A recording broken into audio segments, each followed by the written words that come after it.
Hello, everyone, and welcome to this session at the RBHR Forum on mandatory human rights due diligence, a potential game changer in Asia. I am Kevin Lehman. I will be your moderator for today. I'll be presenting on behalf of UNDP B+HR Asia. I'm very much looking forward to the reflections of our panelists.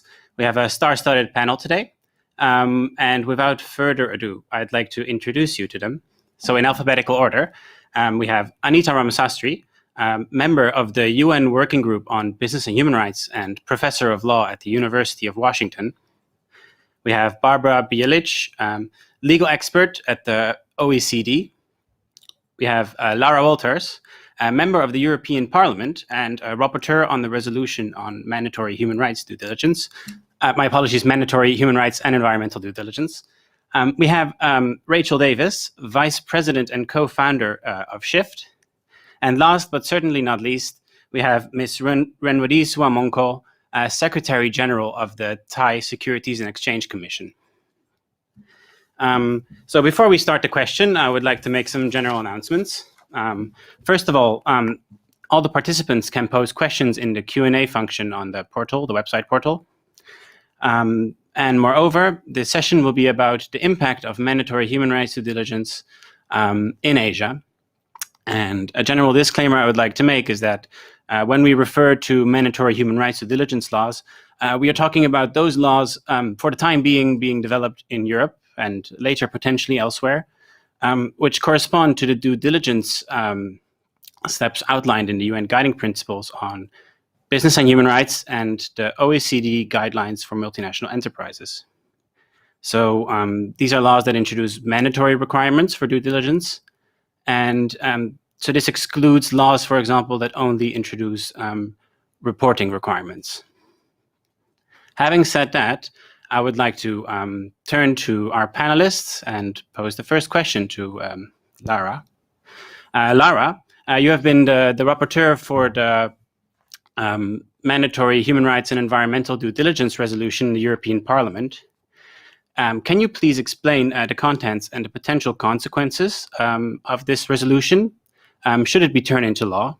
Moreover, can you briefly explain the role of the European Parliament in this legislative initiative? And finally, do you want to comment on the recent news that reportedly the directive on sustainable corporate governance, which is now being taken forward by the European Commission, has been postponed and will be co-chaired by 2 commissioners. Lara, the floor is yours. Thank you. Thank you, and thank you so much for having me today. Good afternoon to everyone listening in, or good morning if you're on my side of the world. Yes, my pleasure. So the reason that I'm speaking here today is that indeed I am the Parliament's rapporteur on the work that's gone on over the past year on due diligence, and the work that has gone on was work on an initiative, a legislative initiative that aimed to show the European Commission what the Parliament expects from it in terms of a proposal. And indeed, you said, should that be turned into law?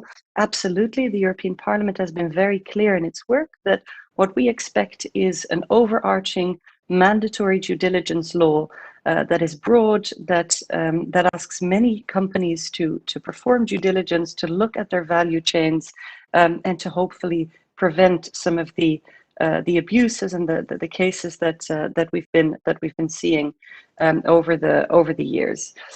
So the European Parliament's role has been one of giving guidance or direction, if you will, to the European Commission.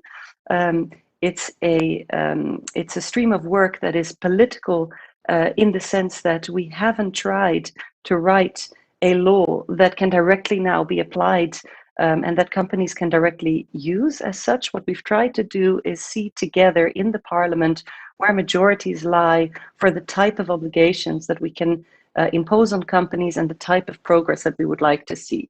But the idea of the work is not to go through it with a fine comb and to directly apply this now. The idea was very much to give the European Commission, whose role it is to formally propose legislation, to give them the guidance and the direction of where European citizens, at least the citizens that a big majority in the European Parliament represent, because the initiative was adopted with a large majority, what they would like to see.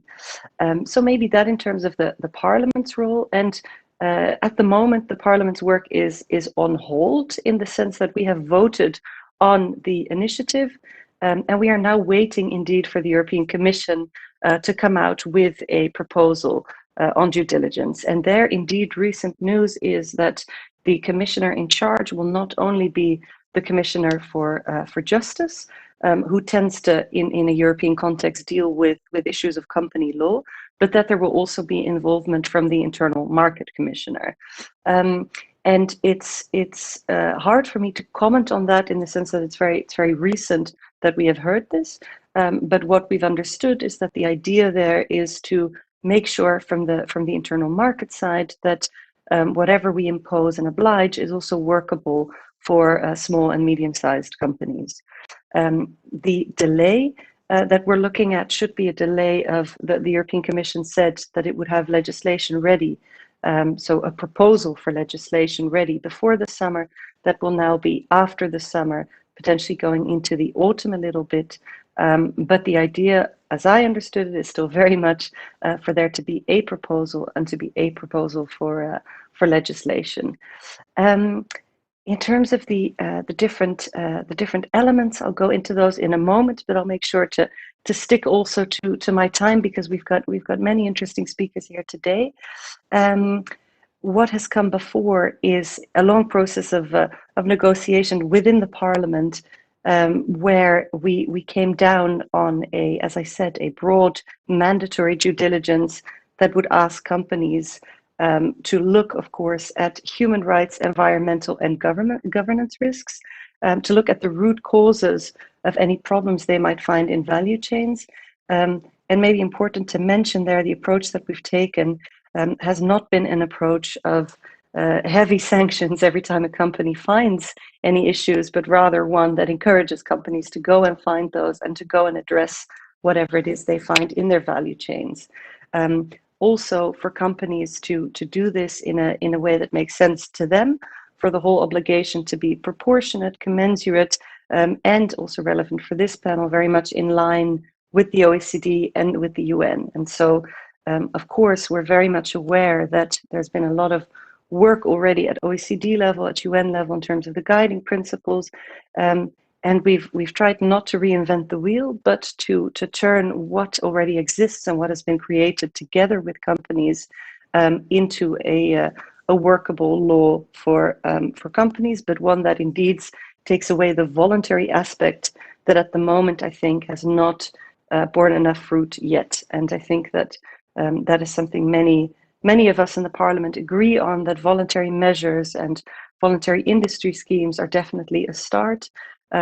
But if we really want to address the human rights abuses we read about in newspapers, or climate change, then we will need to do more. And also we will need to do more, of course, to make sure that we encourage rather than discourage the companies that are trying already and that are really doing their best to scan their value chains. Relevant also here, of course, the law would apply to any company doing business in the EU wanting to have access to the internal market. And of course, that means Asian companies also. And I think for us in Europe, that's a way, of course, for us to set standards that potentially would have a wider effect than Europe only. And I think that in terms of comparison, maybe one could think about the GDPR in terms of what type of effect that might have. But of course, we are not there yet. We're very much at the start of this process. And maybe then just some relevant elements on the content of our proposed legislation in terms of what due diligence would ask of companies to do in those value chains and on the ground. I have found it very important to make sure that we include language on engagement with stakeholders. So there's an obligation of mandatory involvement of stakeholders, including trade unions, and ideally, of course, This helps companies to understand better what goes on in value chains and for them to be aware more quickly and better of problems that are actually arising on the ground.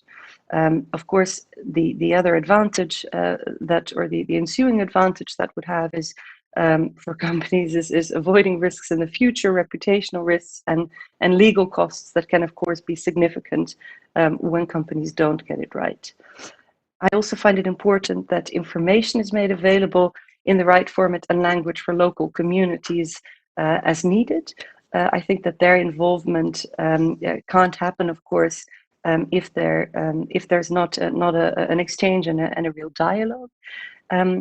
We also explicitly refer to the UN declarations on the rights of indigenous peoples, including free, prior, and informed consent.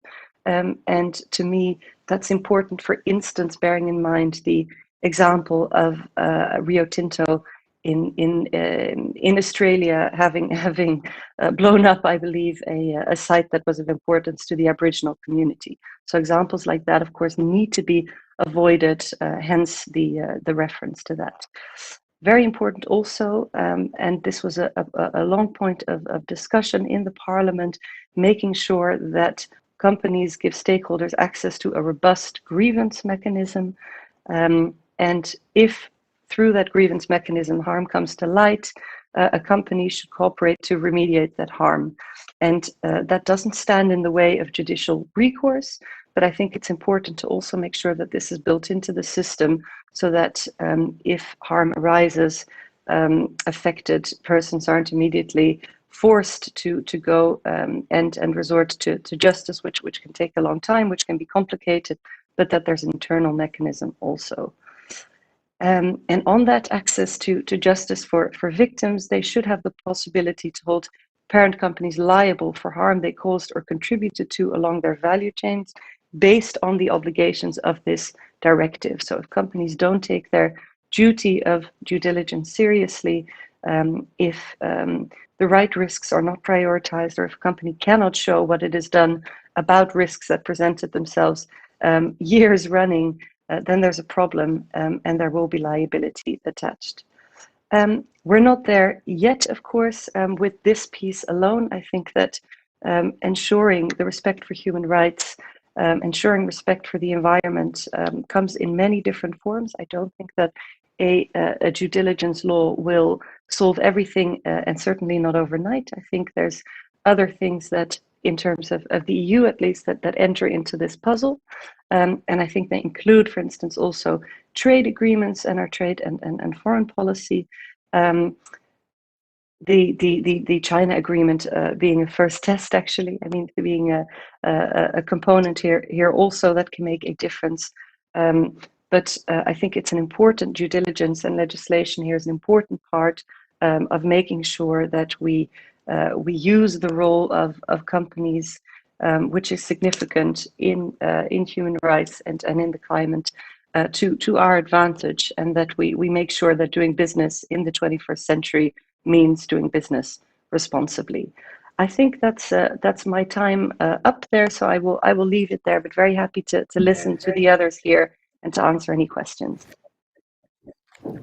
Great, thank you so much, Lara. That was a really comprehensive answer to all my questions, so thank you so much for that. I just wanted to highlight some things you said that really stayed with me. First of all, the alignment with EU internal market considerations, also the timeline for the adoption of the directive. So actually, if it would be sometime after summer, the effects would perhaps still be felt in Asia relatively soon. Also, especially how you mentioned in terms of EU internal market access, or EU market access by Asian companies. And also interesting that you made the connection with the GDPR, which also, of course, has global consequences. What I also found interesting was your reference, of course, a shift from voluntary measures to mandatory measures, and on the contents of the resolution that was adopted in the European Parliament. So very promising, of course, is the mandatory obligation for stakeholder engagement, which also kind of corresponds to the criticisms of the UNGPs that about and the involvement of civil society. Very interesting also that you mentioned is this obligation to communicate with communities in languages that they understand, which of course is very important for exchange and dialogue. The reference to the UN Declaration on the Rights of Indigenous Peoples, to grievance mechanisms, and we will, of course, everyone will be very interested to see, and I think especially civil society and rights holders, to find out eventually what liability mechanisms will be chosen in the directive. Now, thank you so much for this. Moving on, I would like to go to Rachel. Rachel, while Lara has already outlined some of the elements that the EU resolution contains, in your view, what elements should mandatory due diligence contain to help rights holders in Asia? And do we see these elements already in either adopted or planned due diligence laws? The floor is yours, Rachel. Thank you. Thank you very much, Kevin, and to the co-organisers as well, and good afternoon from Australia. I think Lara's already touched on a number of points that are relevant to answering this question, so I'll see where I can supplement. I think most importantly, for all of us who want this kind of legislation to succeed, who want due diligence to succeed, we know that this can't be a paper exercise that is disconnected from results on the ground. So in this case, in the region. So we have to make that connection between boardrooms in Europe and the experience of people, workers, local communities, and other rights holders in global value chains. And we often hear that due diligence is a process and it's about how well you do it. And that's certainly true, but we need to remind ourselves that the objective of due diligence is to prevent and address harm to people. So whenever we're assessing the quality of a company's due diligence, and that's going to be really important as we move towards binding legislation, then the actual outcomes for people, so what's happening for rights holders on the ground, and how people are considered in that process, in companies' due diligence processes, how their views are considered, that's going to be really critical to our assessment. So what will this mean when courts are considering claims or when national regulators in Europe are assessing the quality of a company's due diligence? Well, I think there are three examples. We want regulators to be looking at things that connect that high-level policy and process to outcomes on the ground, remembering the objective of due diligence. So three things they can look at, for example. First, what kind of evidence can the company show that the board is discussing salient risks, most severe risks, connected to its business model? And how they can be addressed. We're increasingly seeing that's really essential, that kind of strategic level discussion, if we're going to get to the root causes of harms. So we need boards engaged. The second thing we could be looking at is how does the company engage with affected stakeholders, their representatives like trade unions, or credible proxies for their views where direct engagement is not possible. And Lara's touched on this, but I think another aspect we can look at is, does the company only hear from stakeholders when it wants something from them? Or are there channels for stakeholders to raise concerns, issues, grievances whenever they need to? And how have their views, what kind of evidence, again, could the company show that their views have influenced decision-making on which risks to prioritize, and whether what the company is doing is effective or not? Is there any kind of feedback loop there? And the third area I think we want to look at is when it comes to remedy, is the company actually looking at outcomes for people as a result of remedy processes? So beyond whether or not a grievance mechanism exists. For example, we've seen a number of high-profile cases of repayment of migrant worker recruitment fees in the region recently. This is a very tangible outcome for workers. Now, it doesn't fully address all the aspects of forced labour, but it does help counteract indebtedness and the limitations that that can bring on individual dignity and economic agency as well. So that's a very concrete example of the kind of evidence of remedy outcomes we would be looking for, or we would want regulators to look for. So we need new legislation to give the right instructions, really, for what regulators should look for in assessing the quality of due diligence. And that's going to be really important in EU legislation that's going to apply to many different member states' legal systems. And so far, that element of stakeholder engagement and focusing on outcomes for people is, I think, not as clear as we want it to be in existing national laws in Europe and in proposed laws that are likely to be adopted. So it's really an opportunity and a need to get this right at the EU level. Great. Thank you so much for those astute comments, Rachel. I'd also, again, like to highlight just a few things you said.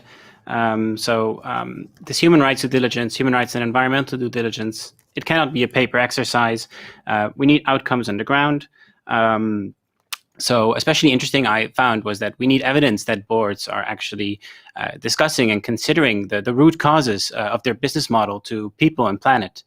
This is really, I think, crucial, of course. And then what you said about the stakeholder engagement, and not only if the company wants to speak to them, but also that there should be channels. And even if perhaps if it's not possible to speak to rights holders directly, for example, in case of conflict, perhaps looking at proxies to get such information. Of course, remedy that a company needs, the remedies that the company needs to implement, and your example of recruitment fees. And what I also found really interesting was that you said the legislation should give the right instructions. So in the case of the EU directive, which would harmonize rules across the EU, is to give directions to legislators. But also I could imagine these laws should give directions to the enforcers of legislation. So for example, in the case of administrative law, and of course also to companies themselves. So thank you very much for these reflections. I would now like to turn to Anita. Anita, how do you think that mandatory due diligence laws will affect governments in Asia? And how do you see them reacting to these norms? Anita, the floor is yours. Thank you. Great. Thank you so much for the invitation. And I think it's going to be a challenge. I mean, you'll see a chain reaction. And as Lara mentioned, of course, the idea would be that if a company from Asia or anywhere really wants to do business within the EU market, that it would need to comply with this new mandatory human rights due diligence regulation or directive. But I think what we need to look at is, of course, enforcement and a compliance driven model is going to rely on national jurisdictions as well. So if we think about privacy, which Lara mentioned, the GDPR, right, there is that requirement that if you want to, again, use or deal with data of citizens within the European Union, you have to comply with certain privacy standards.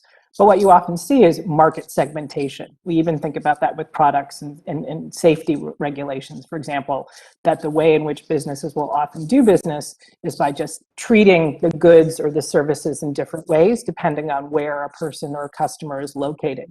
So one of the things we have to think about is if we don't want market segmentation, how can we overcome that?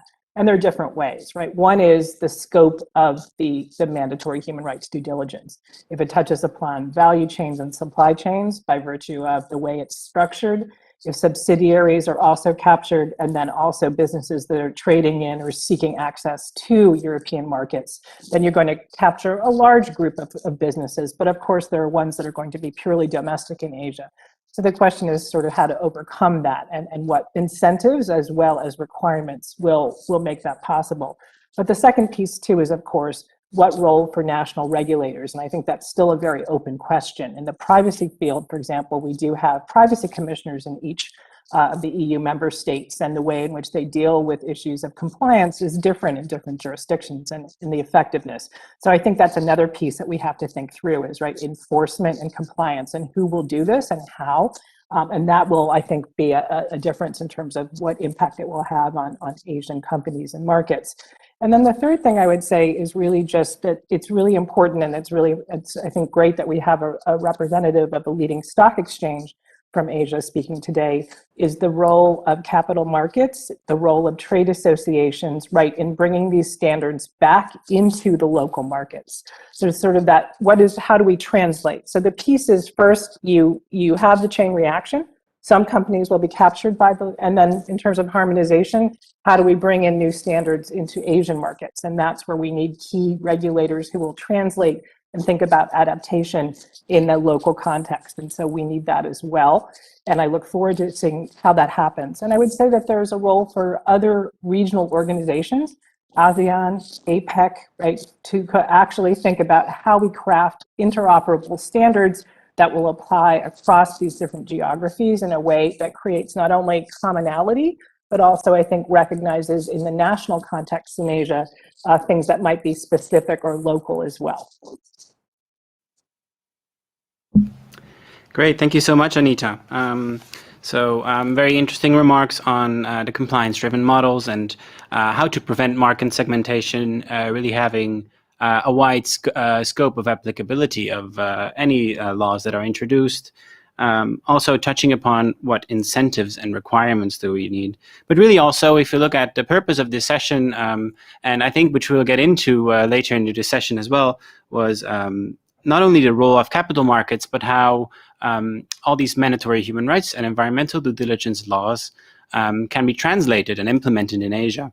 And so also, I think what we have found by research recently conducted by UNDP is that indeed these capital markets can act as force multipliers in Asia in implementing mandatory human rights due diligence and translating that into a national context.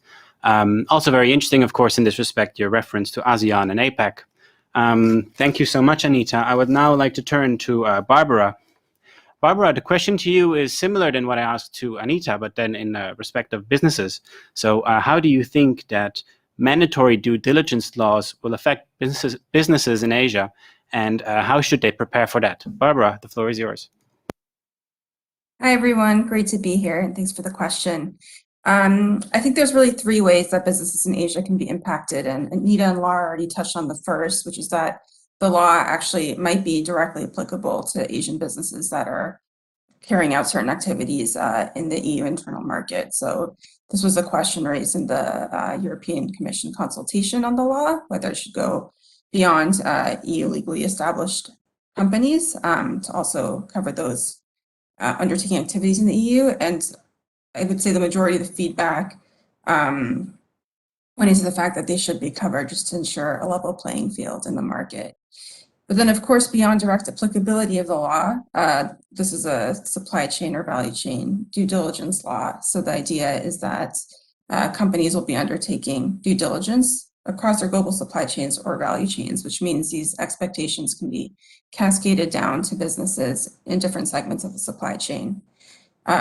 Asia has been the most important trading partner of the EU since the early 90s. So, of course, this has great implications for Asian companies as well. And we know already to date, this is not something new. So in a lot of industries, the garment sector, for example, also agriculture, EU retailers and brands that source from Asian companies are already asking that factories or other suppliers in Asian countries undertake due diligence, identify their impacts, report on them, and seek to implement standards like the OECD guidelines and the UN guiding principles. What the law may do is make these processes more relevant and I guess more demanded in non-consumer industries, non-consumer facing industries where traditionally there's been less of a culture of applying these type of issues. But I think we can expect, even for companies where the law is not directly applicable, but that are part of global value chains and European value chains, there will be an impact. And then I would say, thirdly, another important factor to consider is investors are calling for this increasingly. So Asian companies that rely on international or EU investment will also have to think about this. Beyond the mandatory due diligence rules currently under discussion, the EU also approved a regulation on investor sustainability disclosures last year and is currently working out the regulatory technical standards that will accompany the regulation, and currently has proposed that EU investors should be reporting on their exposure to companies and portfolios that do not have compliance mechanisms related to the OECD guidelines, and also that have ongoing controversies related to the OECD guidelines. So investors are going to want to understand conduct related to these standards as well. In terms of how to prepare, there's already a lot of guidance out there that the UN has developed, but also the OECD, that's sector specific. We also have a general due diligence guidance that we published in 2018 that's applicable across sectors and can help orient businesses on what these expectations are. And we've heard from EU lawmakers, including the Parliament, the Commission, that the future law will be rooted in these standards. So it's a good starting point for businesses to already be thinking about what they can do to respond to these future expectations. Things like introducing policies, integrating responsible business conduct into their management systems, thinking about ways to identify risks in their own activities, but also across business relationships, and then the activities they can be taking to actually respond to those risks and report on them publicly. Thank you. Great, thank you so much, Lara. So I see actually already many questions coming in from the Q&A function, so I'll keep my summary of what you said short. So first of all, you reflected on the role of mandatory human rights due diligence in trade for Asian companies, so accessing the EU internal market, but also in terms of wider Asian trade. What I found really interesting was that you said that how that these laws can make due diligence more important in industries that are less consumer facing. I thought that was a really interesting reflection. And third of all, on EU investment. And again, as you highlighted, the OECD and the UN have created various guidance and standards. So for companies wanting to prepare, it would be a good time now before these laws are adopted. I mean, of course, in some countries they are already adopted to prepare. While I'm saying this, I actually forgot to mention that currently mandatory human rights due diligence law exists in France as well as in the Netherlands on child labor, but that many national member states in the EU are also already planning or adopting their own laws on human rights due diligence. So thank you, Barbara, for your reflections. I would now like to turn to Renwadi. And again, a similar question, but this time from the perspective of investors. Kun Renwadi, how will mandatory human rights due diligence laws and environmental due diligence impact investors in Asia?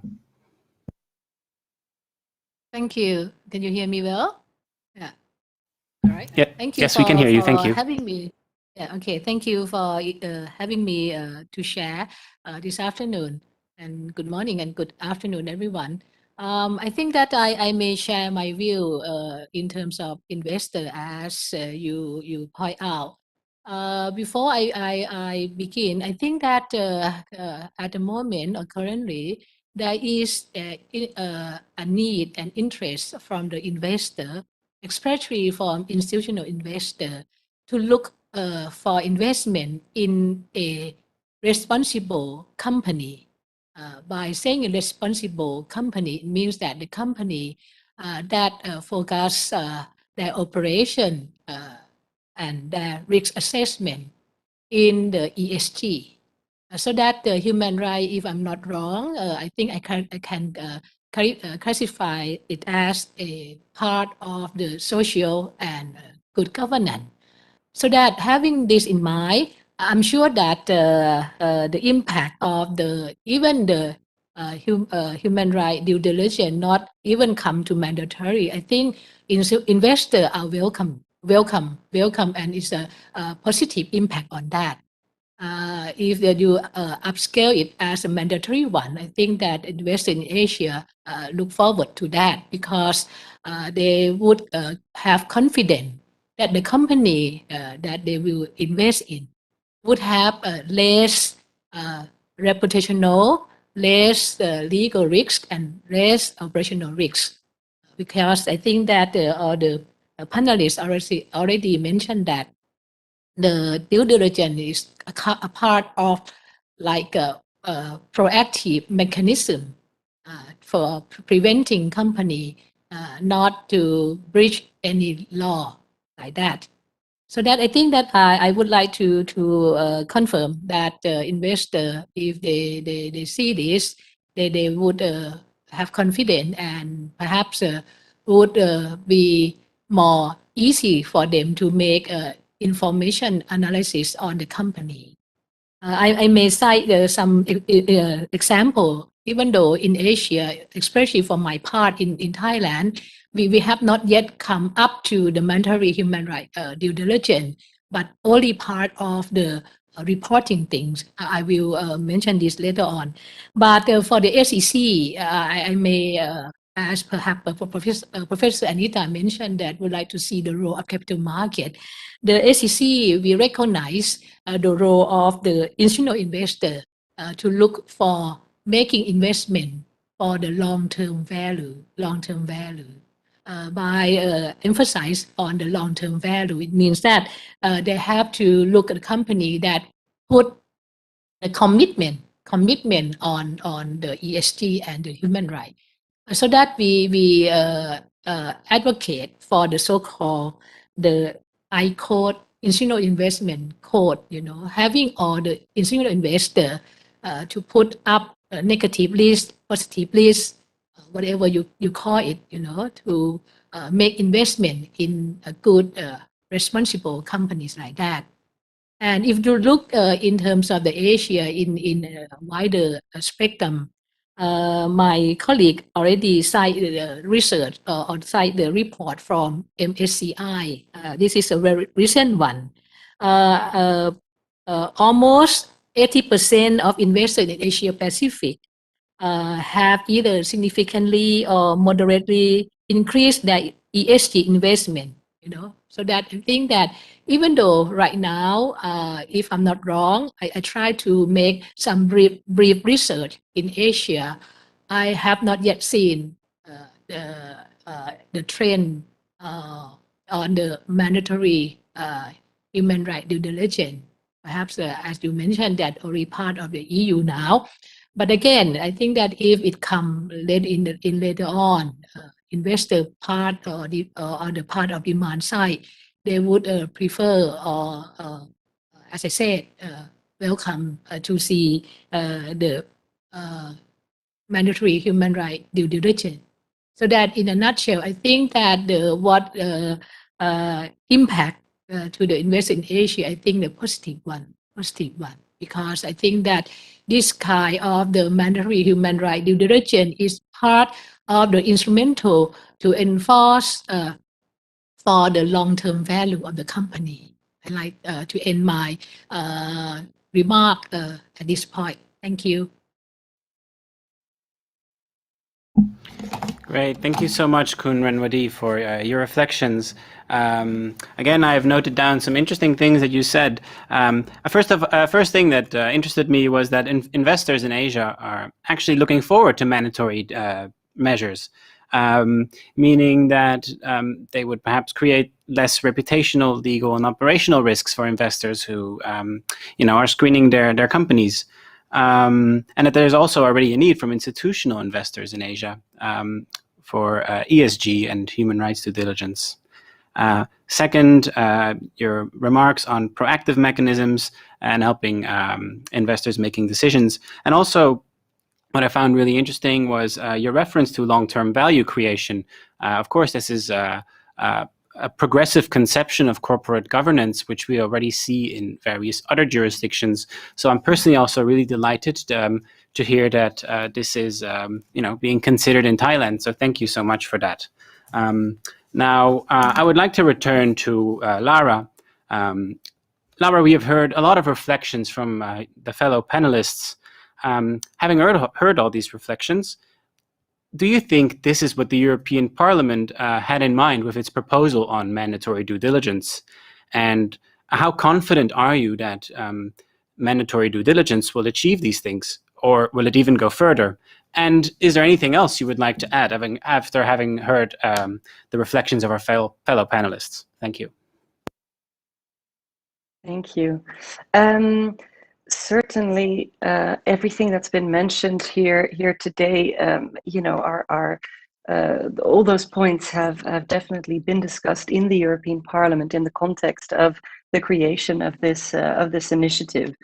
So if we're talking about, is this what you have in mind, then certainly I think the conversations on what is important, on what types of risks we want companies to focus on, but also how do we make sure that this is not a tick box exercise, as Rachel said. All of that is certainly in line with what we're trying to do here. So I think that that in that sense, we're all on the same page. How confident am I in that this is going to to achieve its goal? As I said, I think that that what we're trying to do here is not going to be solved by a due diligence law alone. I think there's many pieces to the puzzle, and I think that Barbara mentioned, the changing regulatory landscape in the EU. Also, when it comes to financial markets, for instance, or when it comes to pieces like corporate reporting, There's just a new proposal out on corporate sustainability reporting. We have the disclosure regulation for investors. We have the taxonomy piece, and I think that all those things slotting in together will go some way to achieving more transparency, more responsibility, more liability also. But as I said, I think that there's more parts to the puzzle. Some of those might be product standards within the EU. Some of those might be rules around procurement. Some of those might be trade agreements or similar agreements. So I think all of that will need to work together if we want to have a genuine impact on the ground. And I think that as Anita said, I think that's of course so important not to lose sight of. This is not an exercise we're doing just to be legislating. I think it is high time that there is that connection between boardrooms and workers, and that might not always be an easy one because value chains can be very long, and as was mentioned, not all industries are consumer facing. Not all industries are have simple supply chains or supply chains that are that are transparent. But that connection between boardrooms and what happens on the ground for workers, but also for things like ecosystems and the environment, that is so important. And I think there a very important part of what we've tried to do in the Parliament is we have said, okay, we will put the burden of proof on to companies. And what we mean with that is companies will need to be able to show how seriously they are taking their due diligence. And the way that I explain this sometimes is I say, look, we cannot, because value chains can be so complicated, we cannot say that there is an obligation of result on all companies all the way down to the very last worker or the very last piece of raw material. But what we can do, what we can do is create an obligation of means. But if we do that, then to make that obligation of means more serious, because what we want to avoid is that this becomes another CSR exercise, then we do need to make sure that there is that reverse burden of proof, and that the burden is on the company to show how in boardrooms, as was mentioned, the risks were relevant risks were being discussed, how serious grievance mechanisms or those communication channels are, and so forth. And then what I wanted to mention, Kevin, I think you said you mentioned that in different countries in the EU, there's laws that are being worked on, and indeed that's the case for my country. France is already there. Germany has proposed something, and so of course, for the EU also the clock is ticking, because I think that at the moment these things can coexist. But of course, if we're after clarity and legal clarity for company, it'll be so important that we have one clear piece of EU legislation that is horizontal, that countries can potentially build on, but that we avoid this patchwork of 27 different EU regimes that companies would have to deal with. I think one other thing I wanted to mention, and then maybe I will leave it there. Indeed, of course, enforcement and the role of compliance officers and supervisors will be so important, because this is an obligation that is new. I mean, this is not something that will be easy to check. I think it'll be very important for companies to have dialogues with their supervisors. It'll be very important at EU level for those supervisors to connect with each other in the EU, to talk about problems they're coming across, or maybe problems that companies are facing in applying due diligence. But I think also, if we're talking about Asia in the sense, I think that the same could hopefully be replicated outside the EU, where there's compliance, or there's supervisors that can help companies also in making sure that they get it right, or that in terms of what is expected from them, if they want to sell products or services on the EU internal market, that they have somewhere to go with their questions and with maybe practical concerns. I'll leave it there for now. Great, thank you so much, Laura. So again, many interesting comments. I think a red thread, at least one of the red thread in your answers, was the need for policy coherence. So all the initiatives in the EU, whether it's on corporate sustainable reporting, corporate sustainability reporting, EU taxonomy, EU Green Deal, and so forth, but also product standards, procurement, trade agreements. Something that I want to come back on, actually, and I have a follow-up question for you because I'm really intrigued by this. I find this very interesting personally as well. Is you mentioned that if we go for an obligation of means instead of results, so that more of the process is important instead of the actual outcome for rights holders, we risk that it becomes a CSR exercise. So you mentioned that because of this, you would have a reversal of the burden of proof. Now, if I look to Switzerland, for example, there was a referendum there, and various companies, they argued that this reversal of the burden of proof was unreasonable. And also now, I mean, what you're reading, various civil society organizations, they are saying that powerful industry groups are lobbying in the EU to weaken the proposal that is currently being, or the directive that is being developed. So what do you have to say to these companies and these industry organizations? That the times are changing, I suppose. That I think that we're no longer in the situation of maybe 20 or 30 years ago, where due diligence was a nice to have. And in my own country, in the Netherlands, there was a recent court case a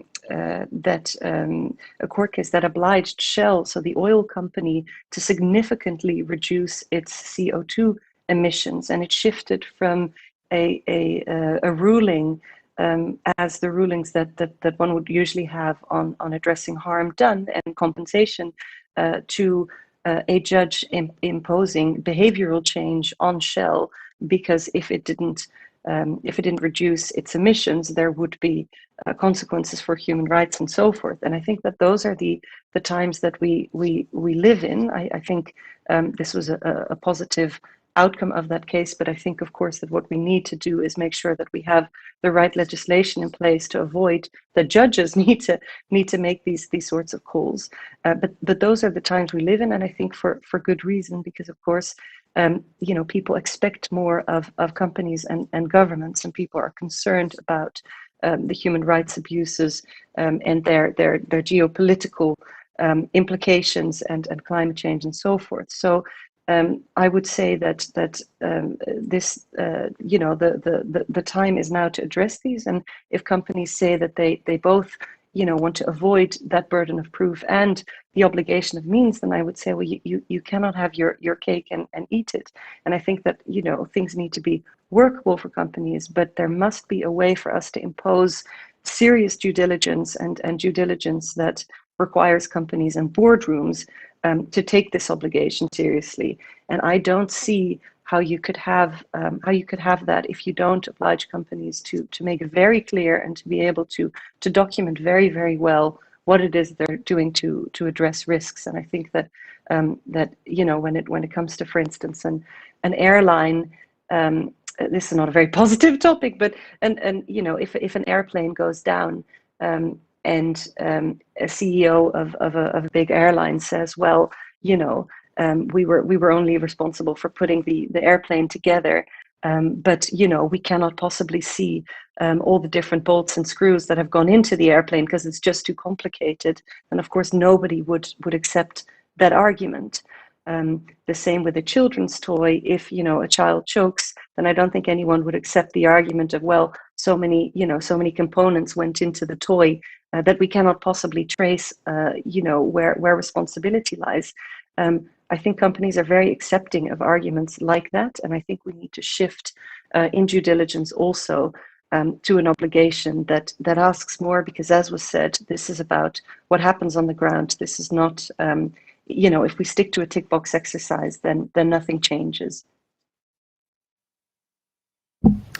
Thank you so much for your answer, Lara. I would now like to turn to Barbara.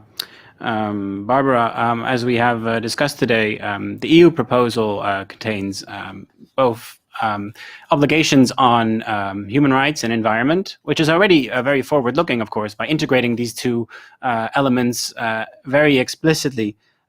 However, the OECD guidelines on multinational enterprises, they look at due diligence in a more holistic way. So they also require due diligence, for example, in respect of corruption, including but not limited to corruption. And so my question here is basically, will these adopted or planned due diligence laws also require companies to look at other issues of responsible business, including but not limited to corruption? The floor is yours. Thank you. Thanks so much. Well, so from what we understand, the scope of the laws is still under discussion. In the parliamentary proposal, the issues in scope are human rights, environment, and good governance. And in the context of the European Commission consultation, it broadly refers to environmental and social risks and impacts. So what is actually included under those themes has not yet been concretely defined. There has been discussion about whether it would be useful to introduce a risk list to provide more legal certainty for companies. So really outlining specifically what the concrete risks and potential impacts companies need to be looking at in the context of this law are, versus leaving it more open. So just to say from the outset that we don't know the exact scope yet, that will be determined through the trialogue discussions and through the proposal that's tabled by the Commission next fall. It's true that under the OECD guidelines, we go beyond human rights issues and also expect due diligence across a range of different substantive areas related to responsible business conduct. So that includes environmental impacts, also corruption, also governance, and consumer interests. But I think what's important to stress is that our process, which also aligns with the recommendations of the UN Guiding Principles, is for businesses to take a risk-based approach. So that means that they really focus and prioritize on risks and impacts that are most significant, measured by scale of the impact, which means really its gravity. So to what extent is it harming people and the environment? Its scope, so how far-reaching is it, and its irremediable character. And a lot of times those impacts will be those more traditionally associated with human rights issues, labor, and the environment. And we see to date that industries where due diligence processes are quite advanced have sort of focused on those issues throughout their supply chains. Not to say that that will be the case for every company. You can imagine some service-oriented industries that might prioritize due diligence based on consumer-facing issues, using that same rationale for prioritization. But that's really our approach, that businesses make that determination for themselves in consultation, of course, with relevant stakeholders, including those that might be impacted, and also within the framework of regulatory expectations. So we'll see how this is reflected in the final law, but I think for many companies, we can expect the focus to stay on traditional social environmental issues, and for certain sectors, it might involve going beyond to think about consumer issues and corruption and governance issues as well. Great, thank you so much for that reflection. So I guess we'll have to find out what the result will be, and also perhaps how courts will interpret this. Perhaps considering that corruption can be either a violation of human rights in certain ways, or perhaps a root cause of human rights abuses or violations. So maybe we can get back to this later and just move on for now. Also, I see there's so many questions in the Q&A box already, so I think we need to speed this up. So I would like to move to the next question, which is for Koen Renwadi. So my question is the following. There are already some early developments in Asia on human rights due diligence, though these still focus mainly on reporting. Do you think Asian regulators will start adopting mandatory due diligence norms themselves, like in Europe? The floor is yours. Thank you. Thank you. I guess that what I can say, not as Asia as a whole, if you allow me, because I think that I can only represent perhaps the ASEAN capital market. Because 2 years ago, I remember that I was the one who tabled a topic of the business and human rights among the security regulator in ASEAN. I'd like to inform you all that we are, as an ASEAN, we look for the sustainable capital market. So that at that moment, I invite a representative from UNDP to make a presentation on UNGP on the three pillar of the protect, respect, and remedy amongst the ASEAN regulator. So that I think that if you ask whether the ASEAN regulator will start adopting mandatory due diligence norms themselves or not, like in Europe, it depends on the each country, each jurisdiction. I think that there are many factors to think about it. It could be step by step. I remember while I was working at the Ministry of Justice at the Department of the Human Rights Protection. The beauty of the human right, if I'm not wrong, is they look for progressive development. It could not be a 100% at the day one. At least you should have a gradual or progressive development along the timeline. So that I think that in Asia, as you perhaps know that Thailand is the first country in Asia that to have the national action plan. I think that I would like to congratulate on that. And this is one of the cornerstone that we could work forward to make all the listed company to recognize and then comply with this. And I think Japan is the second country to have the national the NAPs, and my other colleagues nearby, I think that they are working on that. So that having NAP at the beginning, I think there are a lot of process to do on that. For sure, raising awareness among all, and second, it about capacity building. When you're talking about the listed company in each country, like in Thailand, we have 700 plus, and they are not all the same size. You know, you can't. There are big firm that have value chain and then have trading partner with other foreign countries like that, and they have a medium and small firm as well. So that going for the mandatory one, I think that there are a lot of process to do that. But at least to have the voluntary one, I think that it's good start already. It could start already.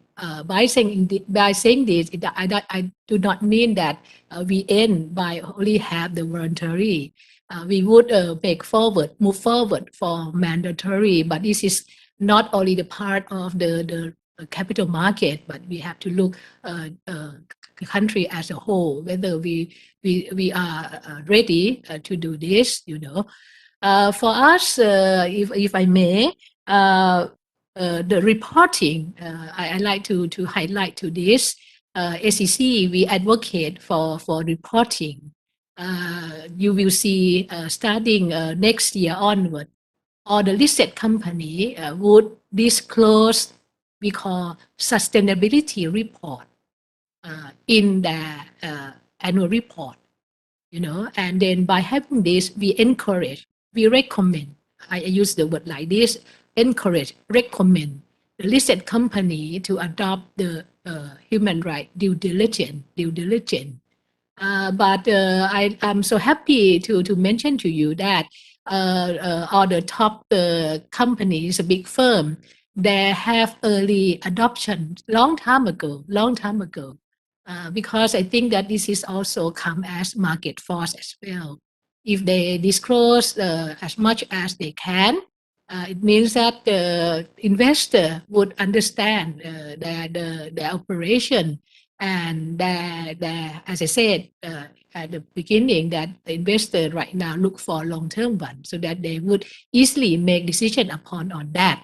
So that in a nutshell, again, before I end, I think that to come up adopting mandatory or not, I think that this is in the process.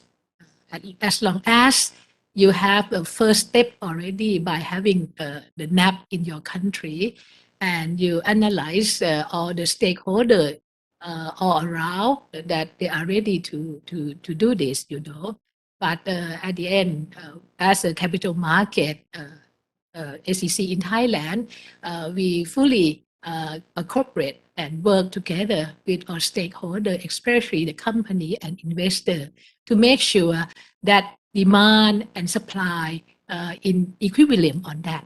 Thank you so much. Thank you. Great, thank you, Kunran Modi. I think thank you for your comments on the National Action Plan on Business and Human Rights in Thailand. I think the world is indeed watching Thailand, what it will do next. And as you said also, which is very ambitious in the region, is the reporting requirements introduced by the SEC of Thailand, which will start in 2022 and onwards, which will require companies to publish a sustainability report and which will be coupled with a recommendation to conduct human rights due diligence. Also your reflections on market forces, the effect of that in Thailand, and I'm assuming that the European laws will only add to these effects. So then moving on, I would now like to turn to Anita. Anita, at last year's forum, you highlighted the need for mandatory human rights due diligence in a session on business and human rights and corruption. And you compared the future potential trajectory of mandatory human rights due diligence to the past trajectory of anti-corruption norms, laws, treaties. You also reflected on how mandatory human rights due diligence could be promoted by early adopting states through pushing mandatory human rights due diligence, for example, in the G20 or the G7. Now, 1 year later, with so many developments on MHRDD, what do you think will be the global trajectory of mandatory due diligence laws? And also a second question, do you think MHRDD will indeed be a game changer in Asia? Great. Thanks so much, Kevin. When I talked last year, what I was really saying was that you begin with state practice through mandatory human rights due diligence, and from certain states acting, or in this case, the EU regionally, that you then begin to build a global consensus in the G20 and the G7, but also, again, ASEAN, these regional forums can help to sort of begin to develop a consensus and a baseline. We went from the Foreign Corrupt Practices Act in the United States to the OECD Anti-Bribery Convention and also regional conventions in the Inter-American system to now a broad UN Convention Against Corruption. So we may see that same thing happen, but I'm surprised to say that with mandatory human rights due diligence, the speed has been greater. We're at a different place now. So I think, though, the big challenge is how we actually solve the problem of corruption just because we have a treaty and international consensus. While we're debating business and human rights here today, the UN General Assembly is about to begin a special session on corruption, and there's a large challenge around, we still have large problems. We still have major multinationals that are implicated in bribery scandals around the world. So what would I say about that? I would say corruption and the area and compliance and how we moved forward to consensus. There's a lot to be learned about what to do, especially about civil society and business working together to champion mandatory human rights due diligence. I think that's very important. So I think we can learn a lot. I think there's a role to play for organizations like the OECD. We can really see that this multilateralism is important, but then we also need to learn what doesn't work. So a couple of things, and then I'll conclude. The first is enforcement issues. One of the biggest challenges for anti-corruption is it really depends on government-based prosecution and enforcement primarily. And if it's not there, then you're not controlling corruption and bribery. So I think listening to Lara and the issues of kind of how will we create private rights of action and allow victims and rights holders to actually enforce and seek remedy themselves is going to be an important component. So I think this issue of supervision, but sort of how we enforce mandatory human rights due diligence. A second piece of that is if we want to, again, level the playing field, looking at corruption, when I was looking at I was negotiating as part of the US, the Trans-Pacific Partnership, we were really looking at trade agreements as a way of creating reciprocity around how to make sure that all markets were, had integrity. But we came to that very late. So I think the role of trade agreements are going to be very important. And then, of course, the last mile, which is how to bring in SMEs into the fold. In the corruption arena, that happens very late. I think now, because businesses already have to deal with the SMEs and the supply chain and value chains, maybe they're going to be working on that more quickly, but I think that's going to be important. But we also need things like debarment, which are going to be, again, if you lose a procurement contract because there is a human rights violation in your business or your market activity, I think it's about looking at what are the multiple ways in which you enforce mandatory human rights due diligence. And finally, financial institutions are going to be very important. Financial institutions are gatekeepers when it comes to corruption and whether we have it or whether the money's gone. Financial institutions are critical parties and have strong influence on whether or not businesses respect human rights. So they are going to be equally important. So I would say, look at what's worked in the corruption sphere and look at lessons learned as to what hasn't been and what problems linger. And finally, is this going to be a game changer? If my colleague Dante Pesce, our chair, would be here, he would say absolutely. He's a big champion, and many of my colleagues here know Dante well. He would say yes. The other person would say, well, we're going to be slow and patient.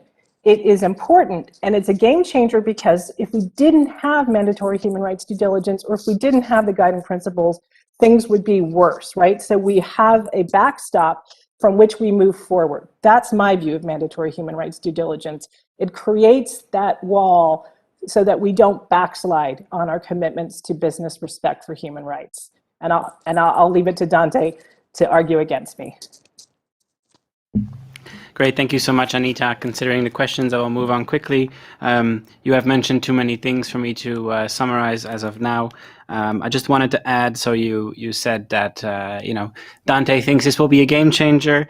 You say it might be slow and patient progress, but definitely better than none. And if I then add what I've heard from Surya Dev, another member of the working group, is he said the devil will be in the detail. So it really eventually comes down to how these laws will be drafted and enforced. So I think that is a great, three great views on how this might develop. So thank you so much for that, Anita.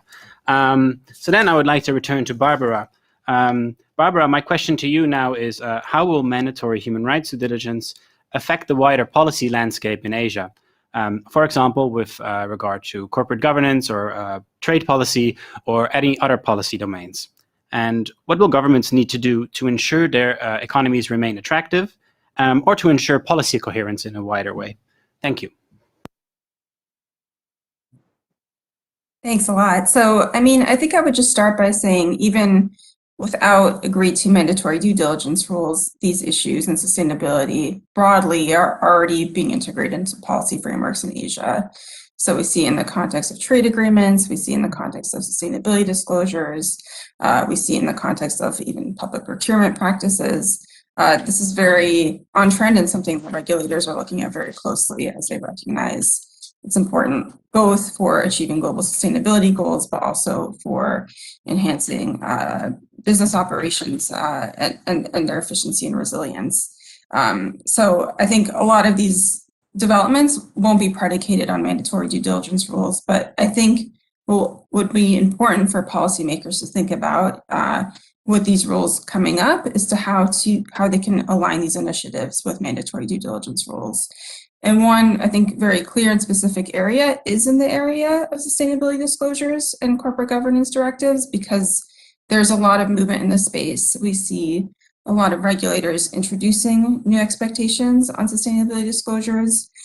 We see also governments in Asia revising corporate governance codes, most recently, Japan's effort to revise their corporate governance codes.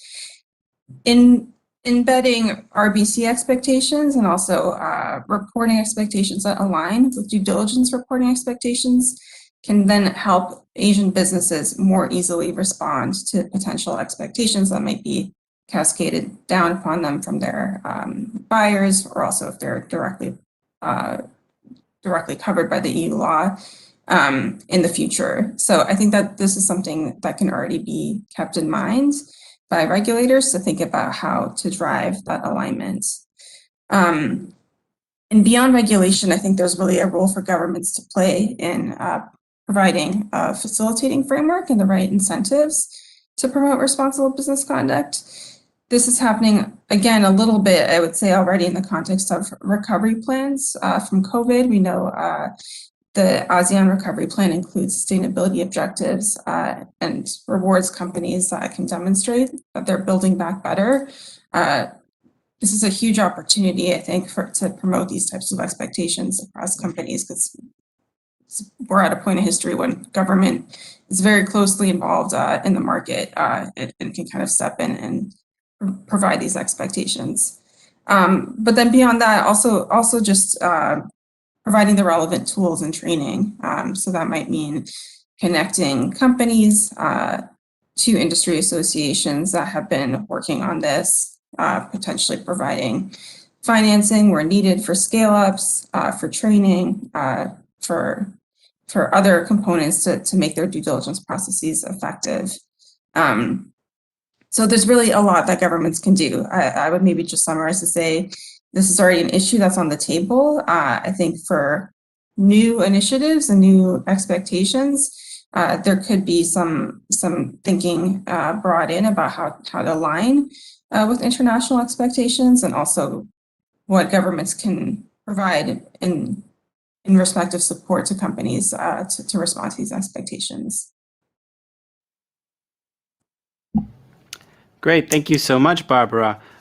Moving on to another question before we go to the Q&A soon. Kunren Wadi, do you think governments and businesses or investors in Asia are ready for mandatory human rights due diligence? So these laws that we have been discussing today, or will they be surprised by these fast developments? The floor is yours. Thank you, Kevin. If I may, can I answer the last one? I think not a surprise to all, I think everybody, not only the government, business and investor and all stakeholder, they follow and then keep update with all the development in other region. I'm sure that they see as the EU already move forward and they're fully aware on that. But it's a matter that when is the time for each jurisdiction to do that. I think that I'd like to add from my second question that you asked me. I think that for investors, as I said, they are for sure fully welcome on this if there is a mandatory one, because it linked to the long term. This is give the confidence that the company would strictly observe, because it become a law already, right, by having mandatory one. So that they would have less risk for the company on that. I think investors love to see and wish to have if the country are ready on that. For the business, I think that if I may, I have the very immediate evidence in my country alone. Not I cannot compare with other. But my other fellow from Singapore and Malaysia, they also require the ESG reporting like we doing now. I think business right now, especially in Thailand, if I look at the top 50 or perhaps top 10, they already have their what you call human right due diligence in their portfolio and in their report, because as I said, they have not only the domestic investor but foreign investor, and then they have contact with other country as well. So that moving from the voluntary to mandatory for them in a big firm, I think that is not that hard. But it come as a small one, and like Professor Anita mentioned about SME, that another things that we have to think about it, But I think that business they have to be on the so-called in the process, prepare and also build up have a capacity building amongst their staff and their supply chain, so on and so forth. Come to the government, if I may. I think that they already, as I said, like for the Royal Thai government in Thailand, we have the NAP, and I think in that the Ministry of Justice as a call party. I think that perhaps they have that in their time frame, in the time frame for moving forward to a mandatory one. But again, as I heard from other panelists, 2 or 3 keywords, I think. Would you have what you call strict enforcement, compliance, if it become a law, like you have many law, but the question is, would you enforce it? Would you enforce it effectively or not? So that if I just summarize again, I think that if I can speak on other jurisdiction in Asia or not, I think things about human right. This is a positive thing to have. Coming to mandatory one or not, it totally depends on its jurisdiction and the readiness of all the stakeholders. But if you allow me to narrow down to the capital market in Thailand, my colleague and I have fully commitment to ensure that listed company in Thailand fully observe on this, and we move forward from reporting and encouraging and recommendation. If all the listed company are ready, we can go along to be a mandatory requirement for listed company for the human right due diligence. But I want to emphasize, when we are sure that everybody are ready, not only a big firm, but medium firm also, Thank you so much. Thank you, Kunren Wadi. I think you mentioned many things that other speakers already mentioned as well. I think also, especially the issue of small, medium-sized enterprises, but I think also that connects then also to the informal economy on strict enforcement as well. And of course, it's very encouraging to hear that your comments that the Thai Securities and Exchange Commission now is working on the mandatory reporting rules and the recommendations, and that there is a strong commitment to eventually move towards mandatory human rights due diligence rules. So thank you so much for that. And then my last question before we go to the Q&A is for Rachel. Rachel, I think we have been hearing today many things that in principle, mandatory human rights due diligence will not be necessarily a silver bullet. So my question basically is, once mandatory human rights due diligence is adopted at scale, what else do you think needs to happen to achieve the UNGP goal of, and this I quote the author of the UNGP's Professor John Ruggie, with whom you have worked closely, achieving progress where it matters most in the daily lives of people. Thank you. The floor is yours. Kevin, there are many ways in which one could answer that, but I want to focus on one point in particular because I think it's really important in any approach to effective implementation of mandatory due diligence. Now, as we know, the purpose of the guiding principles and the OECD guidelines is to incentivize engagement by business with the most severe risks to people and to planet, in the case of the guidelines, in their value chains. It's the opposite of the cut and run or the de-risk your supply chain approach. It's more like a know the risk, engage with the risk, and try to change it approach. Of course, we also want companies to look at where they may be themselves contributing to impacts through their own purchasing practices. We know this is a dynamic that influences whether or not suppliers can meet their responsibilities, and then what impacts that has on workers' rights, of course. And this requires a commitment to a relationship and honest discussion, difficult discussion in many cases. But as Kunren Wadi said, this is about taking a long-term approach. It's about committing to relationships and engaging with risk and how to address it. And if we want to incentivize that approach, if we want to prevent divestment from certain commodity supply chains or regions, whatever it may be, then we need to have this vision in mind when we design and when we enforce new mandatory due diligence regulation. So if we want to drive a majority of companies that might be nervous about this or only starting on their approach towards closer engagement with supply chain risks, then that means that we need to, as I say, work that into the enforcement approach. And companies that we talk to at Shift that are serious about the guiding principles and that are also very strongly supportive of mandatory due diligence are concerned about getting this right in order to avoid de-risking as the easy approach. And at Shift, we see civil liability as having a very important role to play in enabling remedy for those who are harmed in serious cases where companies have clearly failed to take reasonable measures. But we're also going to need to complement that, and the Parliament is very clear that this is within scope for new legislation with administrative and regulatory measures that are really going to incentivize companies to identify the most severe risks in the value chain, use creative leverage to engage and address them, and that kind of an approach is acknowledged as the right way forward in dealing with these risks and issues. So we'll need regulators that look for the right behaviors by companies and call out those who don't improve in a reasonable time frame, sure, but we'll need other incentives as well that sit around mandatory due diligence legislation. And some of those have already been mentioned in terms of access to public procurement, other forms of state financial support, and measures that bring in government-to-government discussion about fundamental enabling conditions for respect for human rights in production countries. Thanks. Thank you, Rachel. Again, many interesting points.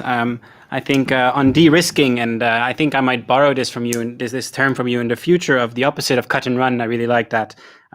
Also, your comments on purchasing practices, policy coherence, and government-to-government discussions. And one thing that you mentioned is the need for right behaviors by companies. And I see here in the Q&A, there's a question that connects with this quite well. So I want to pose that one to you, if I may. So the question is, do you share a concern that corporations will use paper compliance with due diligence laws to certify themselves and shield themselves against human rights violations allegations, especially in countries and systems where grievance redressal mechanisms are weak? It's a great question, and I think a number of the comments that my fellow speakers have made go to how to address this. As I said, I think we will need to be really clear to national regulators about what they should look for that is evidence of meaningful due diligence, or at least of a company trying to go in the right direction. And so some of the kinds of examples I was giving earlier are examples of that. It's very easy to look at things like the existence of a policy or the numbers of trainings conducted or the numbers of audits conducted.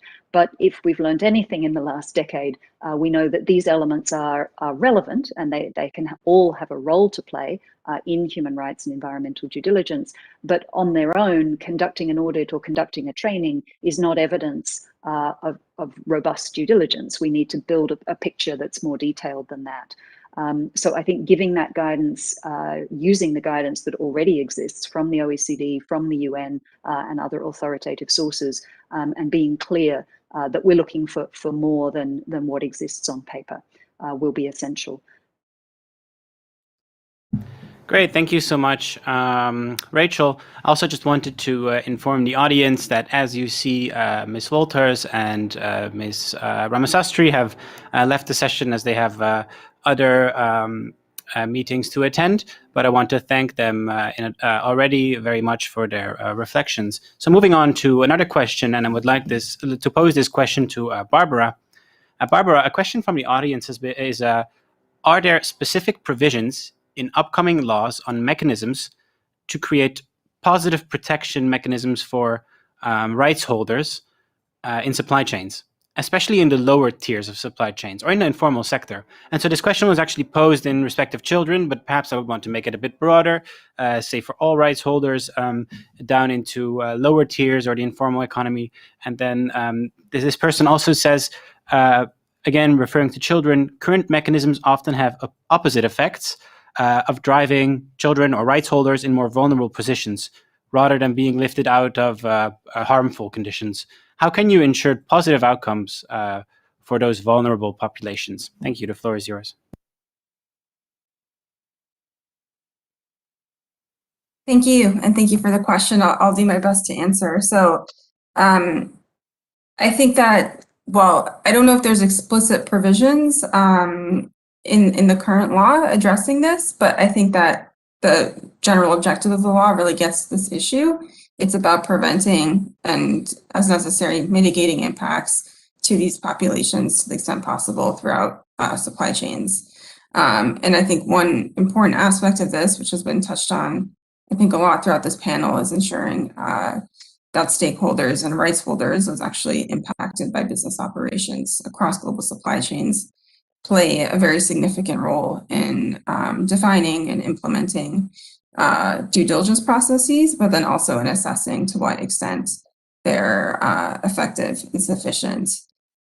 So I think depending on the sector you're working in, the communities mentioned, so children and vulnerable communities will and should often be those most prioritized for stakeholder engagement.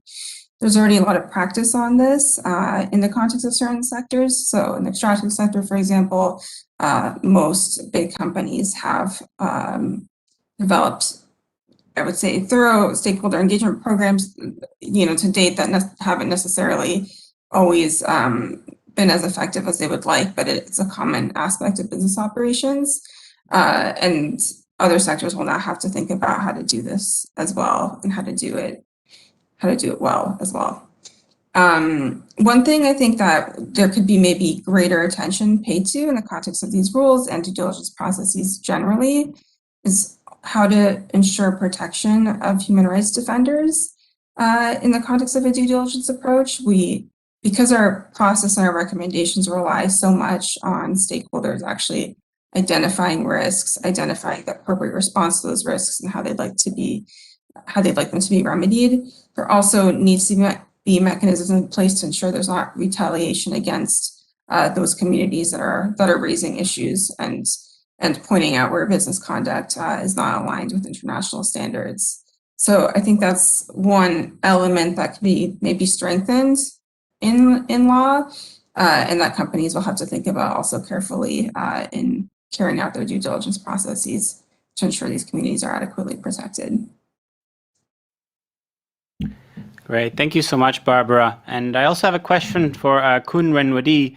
A participant says, many companies are only looking at their own internal operations and not the extended parts of their business, meaning their supply chain or manufacturing partners, or perhaps also broader value chain.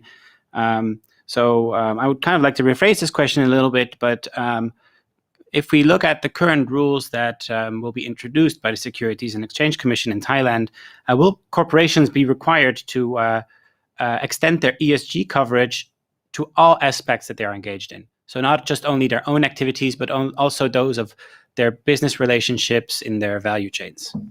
The floor is yours. Definitely, yeah, thank you. Definitely, Kevin, that by asking or requiring all the listed company to make disclosure starting next year for their operation this year. When we mention about listed company, we don't mean only their internal operation. We ask them to disclose up to their value chain. How much and how far that they have been involved with their trade partner in the value chain. I'd like to mention again and emphasize again, not only their own internal one, but also have to take care their trading partner and supply chain as well.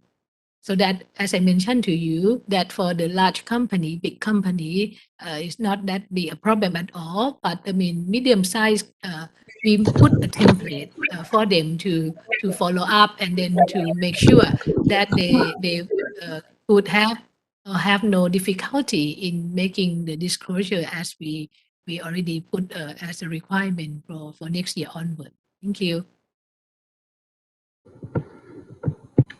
Great, thank you so much, Kun Renwadi. As you see, my screen changed a little bit. I accidentally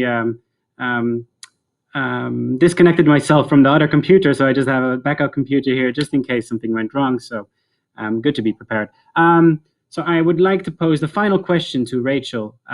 Rachel, I'll keep this question very short. The question is, how would you respond to critiques of mandatory human rights due diligence that it is too focused on process rather than outcome?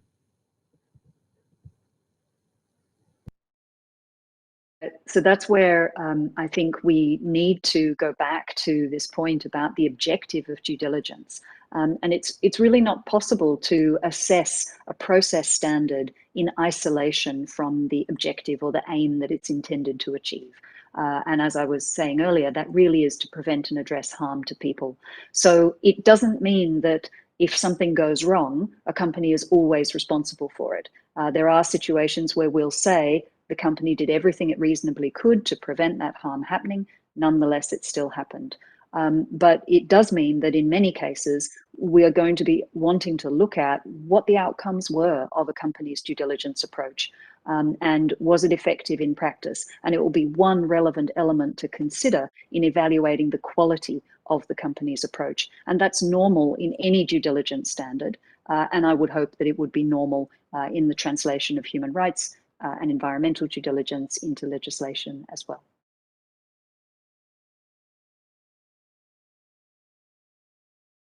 I would like to end this session. We have a very interesting discussions today. With that, want to thank all the panelists that have joined today. Big thank you to Lara Walters, Anita Ramasastry, Rachel Davis, Kun Renwadi Swamunkol, and Barbara Bielich. I hope to bring this conversation forward next time we have this forum next year. And I would like to thank all the participants for tuning in. My apologies that we could not answer all the questions, but I guess stay tuned for further events. Thank you, everyone, and have a good continuation of the forum. Thank you very much.